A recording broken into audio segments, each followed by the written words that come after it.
Policymakers, businesses, and investors all keep a close eye on inflation, which is the rise in the price of goods and services.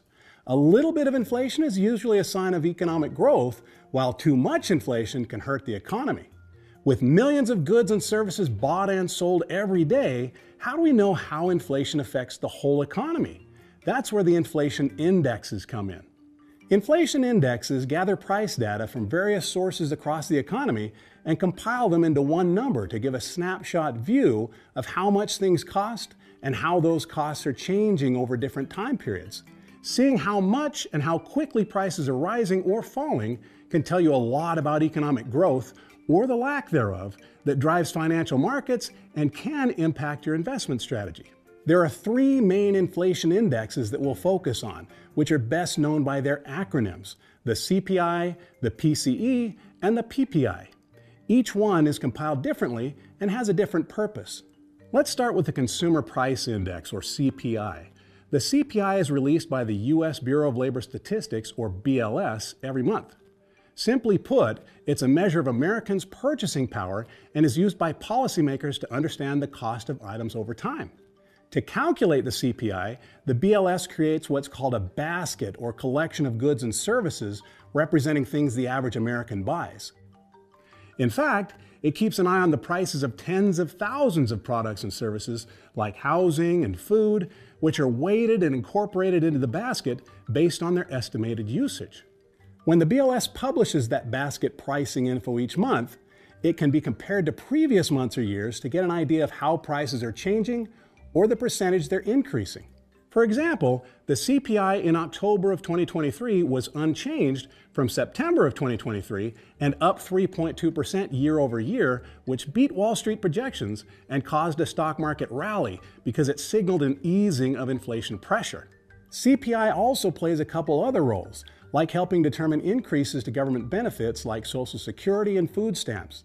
It's also used to adjust Treasury inflation-protected securities, or TIPS, a government bond where the principal changes with inflation. Some economists like to strip out data about food and energy, the more volatile goods and services, for a more stable measurement known as core inflation. Prices for both categories can swing violently in either direction, sometimes muddying long-term trends. There's similar thinking behind another common inflation index, the Personal Consumption Expenditures Price Index, or PCE.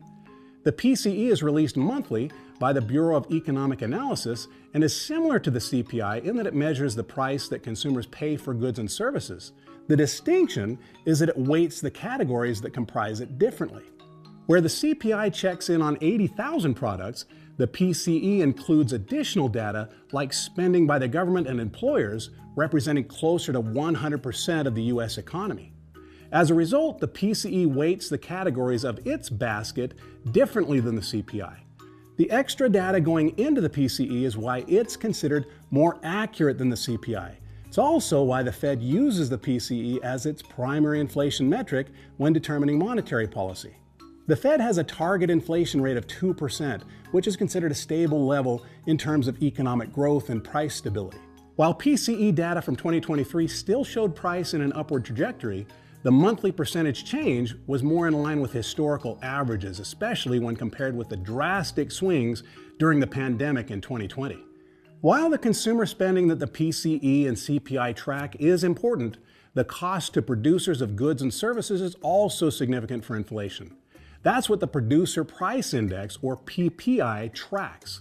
It's released monthly by the BLS and reflects a survey of 25,000 establishments that send approximately 100,000 price quotations every month.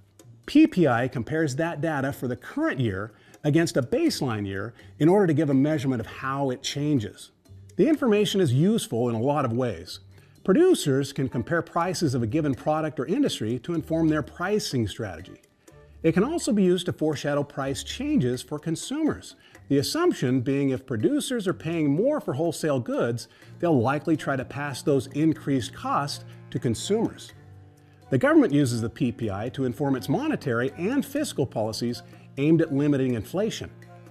From October 2022 through October 2023, the PPI saw a wholesale price increase of 1.3% across the board.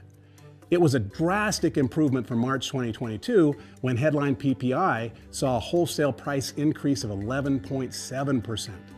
The CPI, PCE, and PPI together can paint a picture of inflation in the United States. Inflation can affect the performance of individual investments, and investors can use it to investigate broader trends. It's also a key indicator the Fed uses when setting interest rates, which can have major consequences throughout the markets.